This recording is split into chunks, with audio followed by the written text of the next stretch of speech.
Bonjour tout le monde. Salut Kathleen. Salut Elodie, ça va? Est-ce qu'on m'entend? On t'entend bien, mais moi Ouais, super. je ne te vois pas sur l'estrade, c'est pour ça que je suis étonnée. C'est peut-être moi qui capte mal. Ah, alors attends, pourtant j'y... Ah non, mais j'y suis pas encore. Voilà. Du coup, je te laisse prendre la main, Elodie, il est 29, donc on commence un tout petit peu plus tôt, mais ça laissera plus de temps sur les échanges. Bah, ravie d'être là. Et oui, effectivement, je pense que je connais, je connais certains d'entre vous. J'ai ramené mes groupies. Il leur manque plus que le popcorn. J'espère que vous êtes bien installés sur la plage. Et voilà, et qu'il fait bon. On va passer un petit moment ensemble et ça va être un sujet un petit peu différent, je pense, de ce que vous avez vu précédemment durant la journée.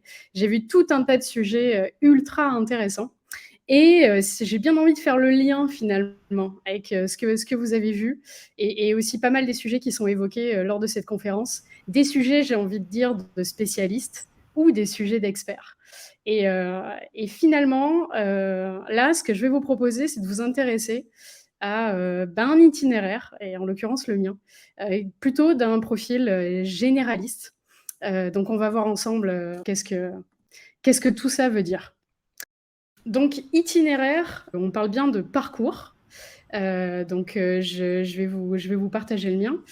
D'une designer, en l'occurrence votre hôte, moi. C'est jamais un exercice facile de parler de soi, mais en tout cas, j'espère avoir fait un support qui pourra bénéficier à des designers juniors ou faire écho à d'autres designers qui ont eu un parcours similaire au mien ou qui s'engagent dans une même voie. Et donc généraliste. Alors généraliste, je suis sûre que derrière ce terme, il y a eu pas mal de questions. Et finalement, je vais remonter un petit peu plus en arrière pour vous expliquer d'où me vient cette fabuleuse idée de partage sur un profil plutôt généraliste. En fait, quand Léo, donc l'un des cofondateurs de la conférence qui tue le game, m'a parlé de l'événement. Il m'a proposé donc de parler d'un sujet. Et pour être très honnête avec vous, j'ai eu beaucoup de mal, beaucoup de difficultés à mettre le doigt sur un sujet particulier dont je pourrais parler et dont je pourrais parler typiquement en tant qu'experte, en tant que spécialiste. Je sais que c'est un peu la tendance et on voit ça quand même depuis quelques années et encore plus ces dernières années sur les plateaux télé, à la radio, sur Internet, avec des articles ou même sur LinkedIn. On peut voir que tout un tas d'experts sont invités à s'exprimer. S'exprimer sur justement un domaine qu'ils ont véritablement creusé, qu'ils connaissent très bien et dont ils font office quelque part de référence.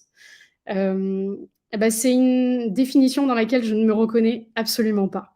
D'où ma première réaction auprès de Léo, qui a été de manière très transparente avec vous, de lui dire, bah écoute, je vais pas parler pour parler, et je veux trouver un sujet intéressant. En réfléchissant un petit peu plus, je me suis dit, mais mince, je ne suis peut-être pas capable de partager une expérience très précise sur un domaine particulier.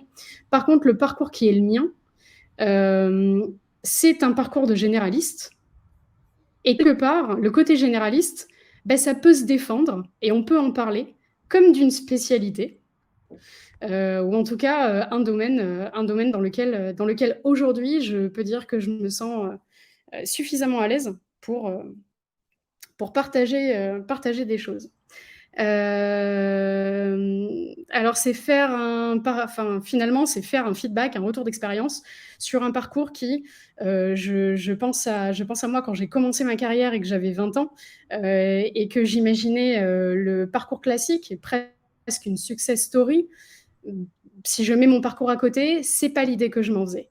Et quelque part aujourd'hui, je peux le dire, je fais un métier que j'aime énormément et j'ai trouvé un poste que j'aime tout autant, avec une équipe vraiment formidable.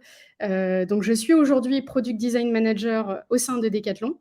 Ça fait 8 mois que j'ai rejoint cette fabuleuse aventure. C'est mon premier poste de manager. Donc il y a tout un tas de challenges qui m'attendent encore. En tout cas, voilà, là où j'en suis aujourd'hui, et pourquoi je souhaite partager ce parcours-là auprès de cette audience-là aujourd'hui. C'est déjà parce que quand j'étais jeune, j'aurais bien aimé que quelqu'un me parle justement de son parcours, des étapes à franchir, de comment on arrive. Parfois, on n'a pas identifié la destination, mais c'est pas grave. Quel chemin on prend? Comment on s'y prend? Quelles questions on se pose? J'aurais bien aimé avoir ça à l'époque. Et l'autre raison, c'était de partager voilà, quelque chose qui puisse faire à certains d'entre vous. Peut-être des personnes qui sont de la même génération que moi et qui ont aussi le même parcours que moi. Donc, itinéraire d'une designer généraliste. Alors, généraliste. Pourquoi généraliste? On commence un peu depuis le début. On va partir après l'école, le collège, le lycée, et finalement cette filière générale.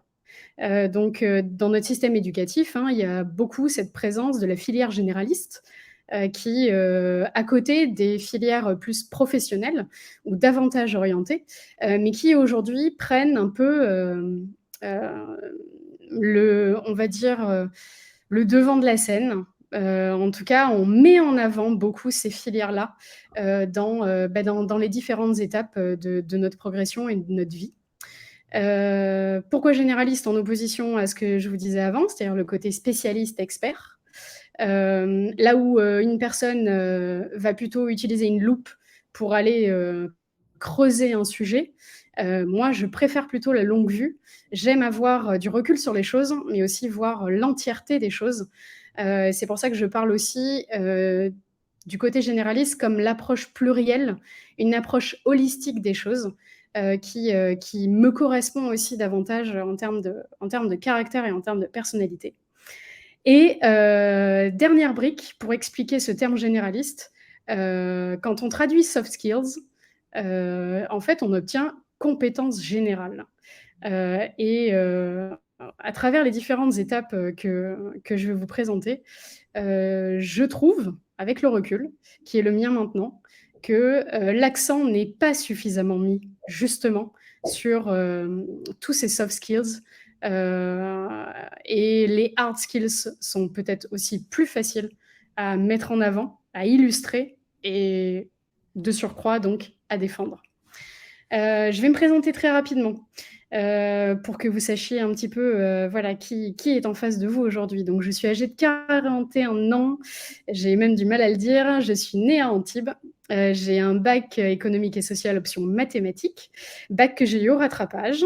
Je vais jouer la transparence à fond avec vous aujourd'hui, en 98. J'ai fait mes études à Aix-en-Provence, à l'école de communication visuelle. Comme diplôme, je suis cadre designer et j'ai aussi une certification chef de projet multimédia. Mon premier boulot, c'est à Paris, en 2003. Je rêvais, quand j'étais petite, de devenir joueuse de tennis, avocate, prof de maths, archéologue, réalisatrice. Je pense que j'ai tout fait. Mes passe-temps favoris étaient en grande partie le cinéma, la télé et le dessin. En termes de personnalité, pas mal de mes profs me décrivaient comme rêveuse et dans la lune. J'étais quelqu'un de plutôt réservé, assez observatrice et plutôt attentive, autant aux gens d'ailleurs qu'aux choses. Mon contexte familial, il est aussi important pour la suite. J'ai un grand frère qui, très naturellement, voilà, a des matières fortes qui sont plutôt les matières scientifiques. Donc lui, il a quelque chose comme ça qui émerge d'assez évident dès le début. J'ai une mère qui a une vocation très tôt dans la vie et qui veut devenir infirmière. Donc elle fera toute sa carrière dans le médical. J'ai un père qui allie à la fois le côté matière forte, donc plutôt scientifique, et le côté vocation. Et un amour de l'astronomie qui fait qu'il va devenir ingénieur en astronomie. Bref, j'ai un environnement qui est quand même plutôt spécialisé. Donc là, on se place au niveau 0 du jeu.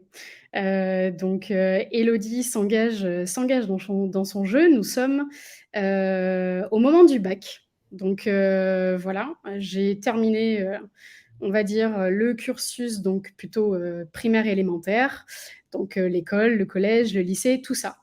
À ce moment-là, qu'est-ce que j'ai comme skills powers dans mon petit sac? J'en ai pas beaucoup. J'ai une moyenne qui est plutôt de 12 sur 20. Je pourrais le résumer en une chose. J'ai été moyenne en tout, excellente en rien, et pas non plus forcément de matière ultra faible. J'ai de l'imagination. Je la cultive parce que je m'ennuie beaucoup et que je regarde pas mal de cinéma et que je dessine, donc le dessin. Une bonne petite base en anglais et un amour de cette langue qui émerge assez tôt dans ma vie. Je pense avoir de l'intuition et je suis donc plutôt une observatrice. Là, à ce moment-là, au moment du bac, et je pense que pas mal de gens se reconnaîtront, c'est un peu comme ça que je me sens, lost in orientation.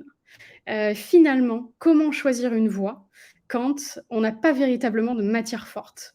Il y a évidemment le choix rassurant de la filière générale hein, qui ressort tout de suite, et c'est le choix que j'ai fait. J'ai présenté un IUT Information Communication, j'ai présenté un BTS Force de Vente et je me suis présentée aussi à la fac d'économie. Sans grande... on va dire que j'avais pas de projection vraiment très très claire de ce que je voulais faire, hein, absolument pas. La vocation n'était pas là, les matières fortes non plus.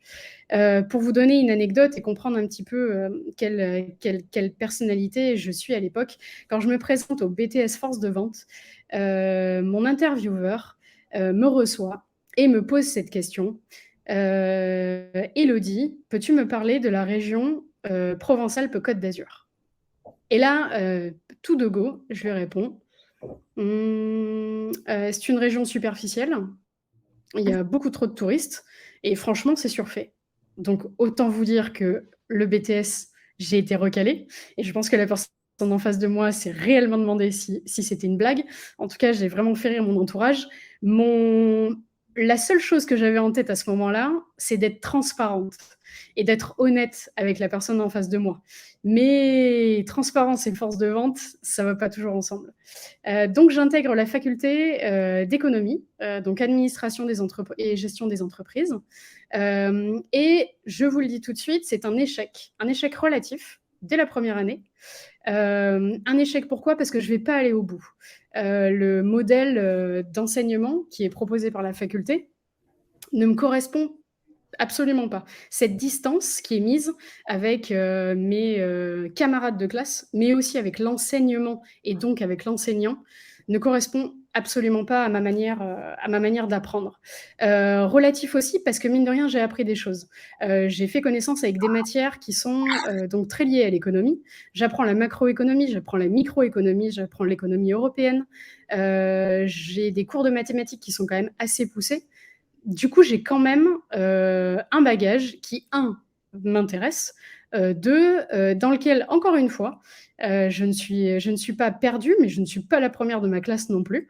Je suis dans le peloton du milieu, toujours là, mais rien quand même qui émerge à ce moment-là, ce qui fait que je quitte un peu cette période avec cette grande question.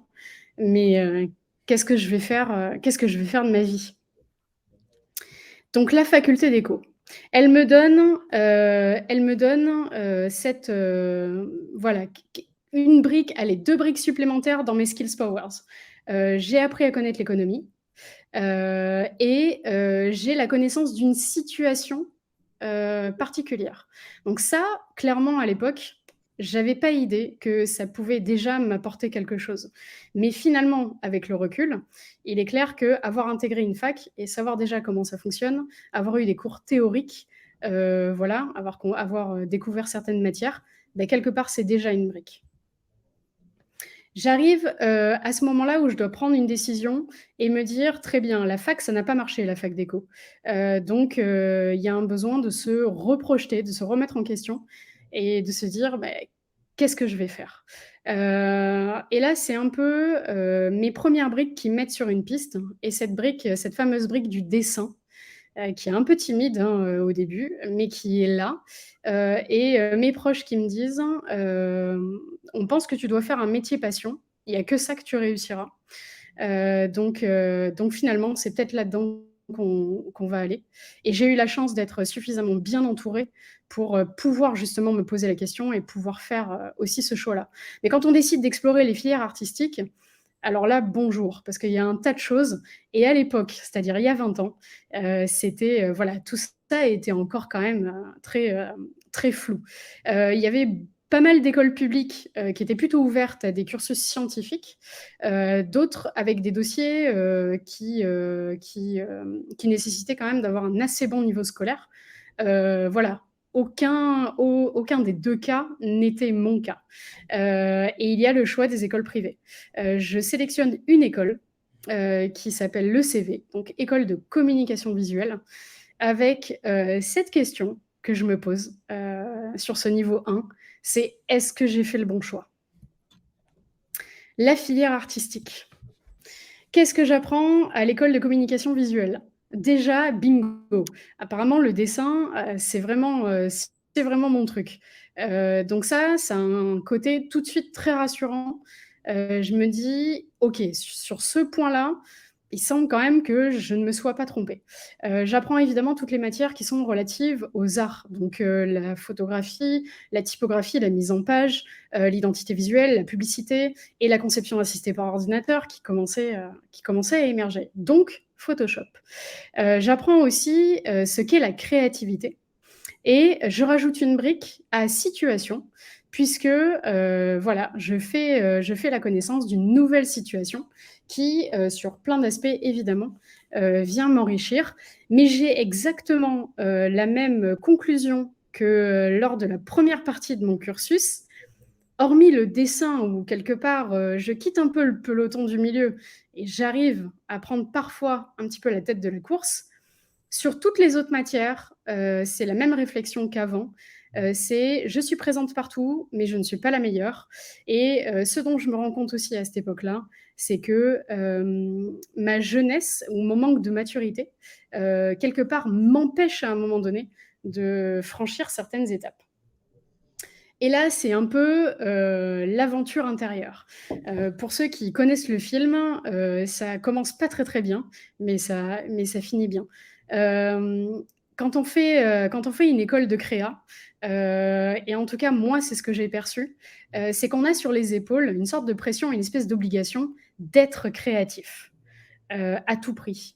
Et je me souviens très bien que le retour qui m'était fait très régulièrement, c'était Élodie, t'es trop sage, lâche-toi.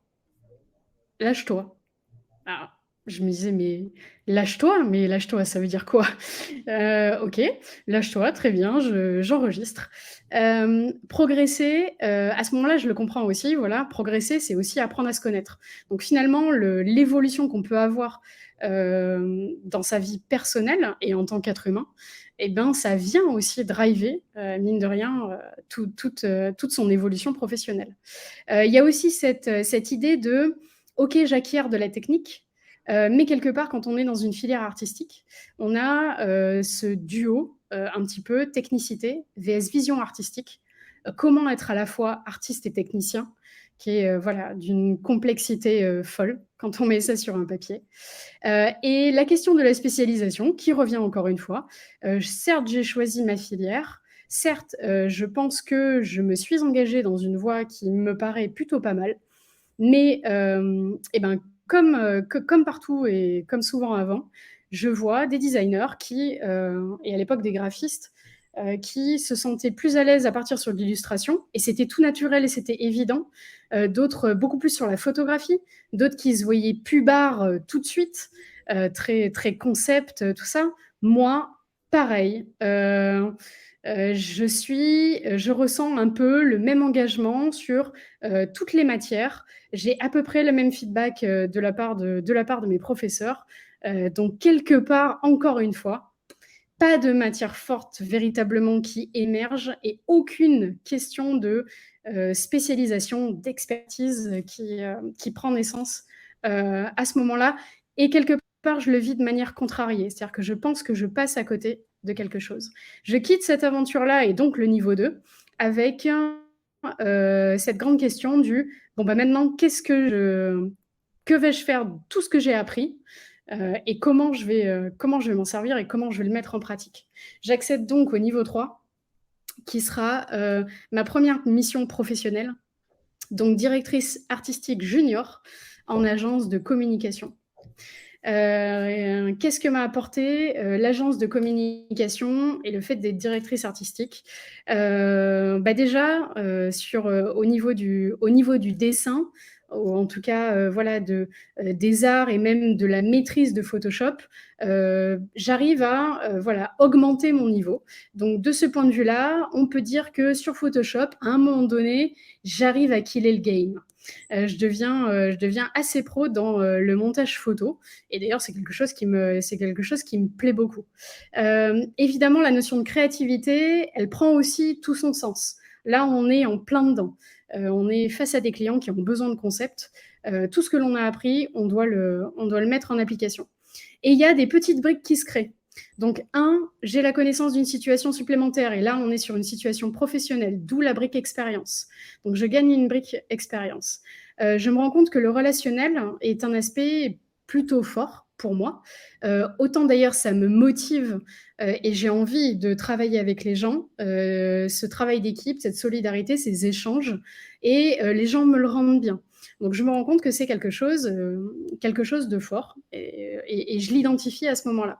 Et la notion d'argumentation, extrêmement difficile quand on est DA ou graphiste à l'époque en agence de com, puisque très souvent, laissé dans les coulisses, des personnes vont venir prendre votre travail, mettre des mots dessus pour parler encore à quelqu'un d'autre, et le feedback de cette personne sur votre travail, c'est pareil, vous le récupérez souvent via un intermédiaire. En tout cas, moi, c'est ce que j'ai vécu. D'où la difficulté, quelque part, de progresser dans comment j'argumente pour défendre mon travail. Et là, c'est un peu l'agence tout risque.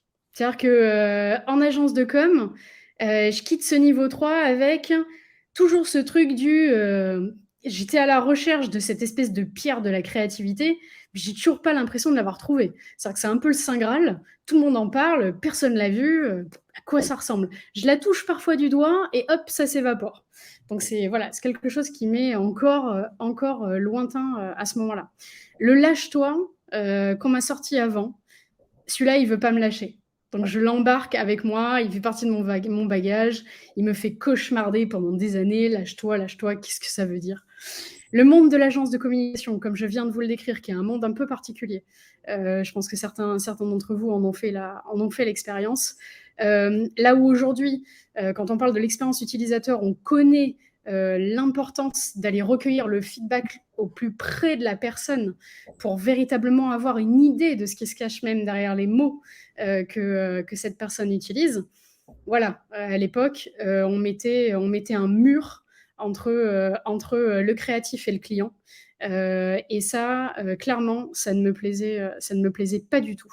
Il y a quand même la mise en pratique et l'apprentissage pur et dur de toutes les compétences et de tout ce que j'avais appris, qui tout simplement me servent à produire tous les supports. Donc ça, c'est de l'expérience, donc c'est de l'acquis. Donc ça, c'est cool. Et la limite de mon expérience en agence de communication, elle va se traduire de deux manières. C'est au-delà du modèle de l'agence qui, plus humain et plus petit, me convient quand même pas mal. Tout l'aspect commercial et marketing de la chose, le manque de contact aussi avec le client, cette espèce de soumission parfois aussi du créatif qui devient un petit peu, qui fait les choses à la demande. On orchestre un peu son travail, on se met derrière son crayon. Tout ça ne me plaît pas. Et ça va avoir une conclusion assez franche. Ça va même créer un peu un arrêt sur image dans ma carrière. C'est que, je vais avoir cette remise en question. Est-ce que je suis bonne dans mon métier? est-ce que je suis une bonne créa? Je vois plein de graphistes et directeurs artistiques qui font des travails de malades. Et la deuxième chose qui arrive, c'est licenciement économique. Et là, je me retrouve au niveau 4 avec le chômage et ce qui va suivre, donc une formation. Voilà, un arrêt sur image, parfois dans une carrière, c'est aussi une opportunité. C'est bien de le dire, mais moi je l'ai vécu. Et donc ça arrive, c'est quelque chose de concret. Donc mon expérience se termine là-dessus. Je fais une expérience qui est quand même très enrichissante, le fait de chercher du travail, qui vous oblige aussi à vous questionner complètement sur ce que vous êtes en train de faire et est-ce que ça vous correspond. Et à ce moment-là, je fais un bilan de compétences. Ce bilan de compétences me dit qu'à la fin, en répondant à toutes ces questions, le métier idéal que je suis censée faire, c'est investigatrice. Donc une sorte de détective privé. Et ça débloque un truc dans ma tête. Je me dis, tiens, c'est marrant. Investiguer, c'est rechercher, avoir de la curiosité, essayer de comprendre.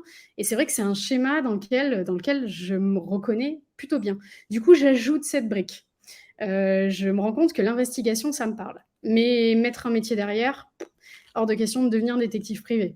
En parallèle de cet arrêt sur image en étant au chômage, on me propose de faire une formation. Et là, grâce à cette formation, ça va être un véritable tournant qui va changer ma manière de voir mon métier, ma manière de le vivre, et qui va changer en fait toute la suite de mon histoire. Cette formation et cette situation m'ajoutent plein de briques. J'apprends l'HTML, CSS et j'apprends des notions en tout cas qui sont très proches finalement du code parce que ma formation est plus orientée numérique que ce que j'ai fait auparavant. L'investigation, je la récupère aussi parce qu'au sein de ma formation, j'apprends ce qu'est la démarche centrée utilisateur, donc l'UX, et que l'investigation est clairement un schéma qui rentre dans la manière de faire son boulot quand on est UX designer. Je gagne avec ça des briques sur le côté relationnel. Je me rends compte que j'arrive à créer des échanges plutôt facilement avec mes camarades de classe, mais aussi avec mes professeurs, et que très naturellement, apprendre m'intéresse, mais transmettre ce que j'ai appris va m'apporter beaucoup de joie. Et le retour que j'en ai me dit que ça marche en fait, et que quelque part, j'arrive à me rendre utile en faisant ça. Donc je rajoute cette brique-là qui est tout l'aspect pédagogie. Et évidemment, l'aspect méthodologie qui vient se greffer au métier du UX designer. Là où, avant, quelque part, on me disait lâche-toi, vas-y, produis un concept de ouf, fais-moi l'effet waouh. Tous ces trucs-là me quittent et ça laisse place à quelque chose qui est beaucoup plus structuré, où j'arrive à mettre les piliers de quelque chose en place beaucoup plus facilement et quelque chose qui correspond davantage à mon schéma intellectuel que je n'avais pas du tout identifié avant, sur lequel en tout cas je suis un petit peu plus à l'aise. Et j'ajoute cette brique d'expérience parce que le chômage en soi, c'est une expérience, et même si je ne souhaite absolument pas la revivre, en tout cas c'est quelque chose qui m'aura beaucoup apporté. Là, je commence une période, et j'ai envie de l'intituler le premier jour du reste de ma vie, mais plutôt sous l'aspect positif. C'est le côté, finalement, je vais réinventer mon métier. Il y a eu un avant et il y a un après. J'ai compris ce que c'est que la pierre de la créativité. Se lâcher, finalement, c'est plus une mécanique et c'est plus un apprentissage qu'une révélation ou une sorte de Graal ou quelque chose d'inné. Les soft skills comptent énormément à ce moment-là. Et je sens aussi que je dois être davantage en accord avec mes valeurs, autour du métier que je fais, et que je dois aller chercher du sens. Et je ne suis toujours pas une spécialiste. Et c'est même là, en fait, que j'ai une sorte de révélation et que je me dis, non, je ne suis pas une spécialiste. Et non, je n'irai jamais pousser l'expertise très loin sur l'utilisation d'un outil et je n'irai jamais pousser pareil l'expertise sur une méthodologie, une discipline, une matière phare. Finalement, là où je vais devenir peut-être experte, c'est sur aborder l'ensemble de ces choses-là. Donc ça, c'est un véritable tournant. Et finalement, je quitte ce niveau 4 avec une grande question qui est quand est-ce que je vais pouvoir commencer ce nouveau métier? Parce que j'ai super hâte. Et là, mon niveau de confiance, mes petites étoiles sur ma tête, elles augmentent et je suis plutôt sur une bonne vague. Et c'est là que commence véritablement ma période UX designer. Donc j'adresse le niveau 5 là avec ce métier-là, pas mal de skills power à ajouter. Alors évidemment toujours de l'outil. Je suis admirative des personnes qui poussent les outils vraiment au-delà de leurs limites jusqu'à contacter les gens qui conçoivent les outils pour leur dire « Hey mec, t'as besoin de cette fonctionnalité parce que crois-moi, ton truc, je le connais par cœur, t'as besoin de ça. » Admirative parce que moi, incapable de le faire. Mais voilà, les outils font partie en tout cas de notre process opérationnel, donc je les intègre et je suis plutôt à l'aise dessus. L'investigation, je la pousse un maximum. Ça devient vraiment la pierre angulaire de tout ce que je fais. Et j'ajoute, voilà, à ces aspects méthodologiques, une capacité d'analyse et de synthèse sur tous les projets sur lesquels je commence à travailler. Et côté situation, côté relationnel et expérience, eh bien, ça augmente. Donc voilà, ces piliers que j'avais identifiés se renforcent quelque part et deviennent de plus en plus présents et de plus en plus structurants, surtout pour moi, en tant que professionnel, pour avancer. Et là, je rentre dans une période, c'est que du kiff et j'adore ce que je fais, en fait. Et parce que j'adore ce que je fais, je commence aussi à en parler beaucoup mieux. Donc j'ai compris, j'ai fait une erreur de slide. Toutes mes excuses. Donc je continue. Donc là, je rentre dans une période où où je fais mon métier. Et je dis mon métier parce que quelque part, directrice artistique à l'époque, c'était pas vraiment mon métier. Mais aujourd'hui, en tant que UX designer, je me reconnais complètement. Toutes ces années d'expérience m'ont amené à une situation que je vis aujourd'hui, qui est Product Design Manager. Et là, j'adresse ce niveau 6 avec des choses en plus également, donc des choses qui se renforcent et des choses en plus. Le côté slide pour les outils, l'importance de savoir communiquer. Bon, j'ai fait une erreur dans mon slide précédent, ce qui est quand même une illustration assez malheureuse, mais la maîtrise du slide, la maîtrise de cet outil de communication, quand on rentre dans des grandes organisations et quand les équipes comme ça augmentent, ça devient crucial. Mais c'est aussi quelque part se professionnaliser et devenir vraiment meilleur sur comment j'explique ce que je fais. Comment j'arrive à rendre quelque chose qui peut paraître expert beaucoup plus vulgarisé, beaucoup plus accessible et comment du coup j'arrive à embarquer les gens avec moi. Et ça va un petit peu avec cet aspect communication, cette brique à droite que je gagne, qui est savoir communiquer. Sur l'argumentation, là, maintenant que je sais comment marche mon métier et maintenant que je comprends véritablement ce que je fais, je suis capable d'en parler et je suis capable d'argumenter. Je suis capable d'apporter les bons éléments pour convaincre les gens en face de moi, fédérer les équipes autour de moi et quelque part, moi personnellement aussi, m'assurer de toujours progresser. Donc, j'ai une bonne connaissance de plein de situations différentes qui m'ont énormément enrichi. J'ai fait de la start-up, j'ai fait de la grande organisation, j'ai fait de l'agence de communication. Tout ça, même si quand on y est, on n'arrive pas forcément à en extraire toute la valeur avec le recul, je me rends bien compte que ça joue un rôle vraiment essentiel dans le métier que je fais aujourd'hui.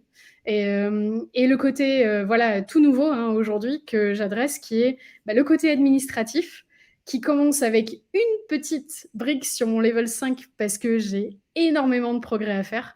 J'ai des progrès à faire aussi sur le côté organisation. qui n'est pas mon fort, et le côté management, voilà, où quand j'y repense, je sais que j'ai commencé mon métier en regardant mes chefs il y a 20 ans et en me disant quand même dans un petit coin de ma tête, un jour quand même, j'aimerais bien être à leur place et j'aimerais bien commencer à prendre des décisions stratégiques. Or, je n'avais même pas commencé à adresser l'opérationnel. Donc voilà, il fallait prendre son temps pour arriver jusque-là et finalement faire aujourd'hui ce métier de Product Design Manager qui en tout point correspond à ce que je veux faire. L'environnement, le métier, les responsabilités, les skills. Voilà, tout aujourd'hui me fait dire que je peux parler de réussite parce que je suis complètement épanouie dans ce que je fais et que voilà, j'ai envie encore d'aller relever plein de défis et plein de challenges. Et finalement, ce que je me dis avec le recul, voilà, maintenant ça s'appelle la poursuite du bonheur. Donc ça y est, je l'ai trouvé. J'ai trouvé mon bonheur professionnel. Donc comment le continuer avec du recul, je peux dire que les soft skills sont essentiels, voire primordiaux. À adresser et même très tôt dans une carrière parce que voilà, pour une progression complète, en fait, c'est vraiment très important. Généraliste, c'est une force, mais le constat quand même qu'on peut faire, c'est que ça prend plus de temps de démontrer ses forces en tant que généraliste qu'en tant que spécialiste. Beaucoup plus difficile à illustrer. Il y a une vraie difficulté à valoriser certaines compétences. Je parlais des soft skills, mais en fait, pas que. Il y a des choses qui font partie de notre personnalité, des appétences, des intuitions personnelles. Ça, c'est difficile à valoriser. Donc voilà, il y a certainement des pistes pour identifier ça suffisamment tôt. La réussite professionnelle, ça ne suit pas un schéma générique. Moi, j'avais une idée des différentes strates à gravir quand j'ai commencé mon métier. Directeur artistique junior, bon, bah, très bien, tu vas devenir directeur artistique senior. Et puis un jour, bah, tu peux devenir directeur de création dans une agence. Ok. Et un échec, c'est une opportunité. Je l'ai vécu, je peux en témoigner. La passion pour un métier, ça peut se construire. Je parlais de vocation. C'est génial, ces gens-là qui voilà, commencent leur carrière et se disent « Je sais ce que je veux faire, j'ai une vocation et c'est ça mon métier ». Moi, ça n'est pas du tout été mon cas et ça s'est forgé petit à petit. Et c'est extrêmement tard, finalement, que j'ai compris que j'avais une vocation et que je l'ai trouvée. Et je ne suis toujours pas une spécialiste, mais bien une généraliste.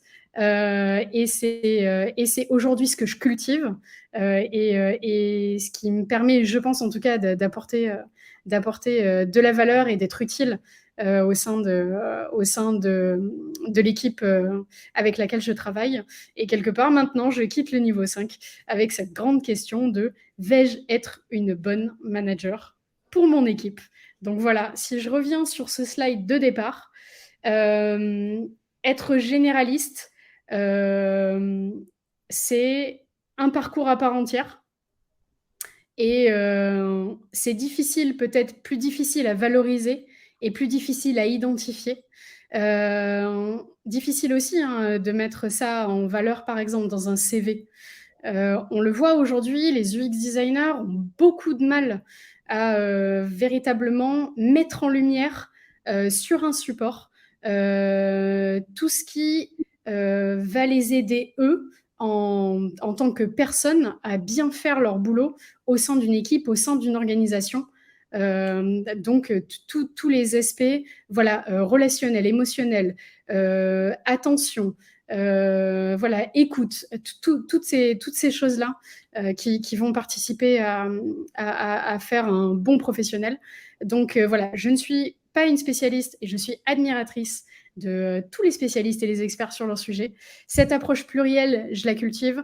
Je suis une grande fan de tous les profils pluridisciplinaires. C'est quelque chose qu'on aborde beaucoup dans le design thinking et qu'on aborde heureusement de plus en plus aussi au sein des entreprises, cette nécessité de réunir des profils différents, des parcours, des sensibilités différentes afin de réfléchir mieux ensemble. et le côté soft skills, ça, voilà, c'est un message que je passe. C'est finalement le message que je passe le plus aux designers juniors que j'accompagne aujourd'hui au sein de mon équipe. C'est un pan extrêmement important de la progression et de l'évolution. Et voilà, il mérite tout autant que les hard skills d'être mis en valeur et d'être travaillé. Donc voilà ce que, aujourd'hui en tout cas, j'ai eu le plaisir de vous partager. J'espère qu'aux plus jeunes, eh bien, ça fera office voilà, de petits témoignages dont peut-être vous pourrez vous inspirer. Et pour les autres, eh ben, j'espère que ça fait écho à des choses que vous avez vécues. Et en tout cas, c'est un sujet qui me passionne. Et donc, ravi de pouvoir échanger avec vous sur ce sujet-là dès que vous le souhaitez.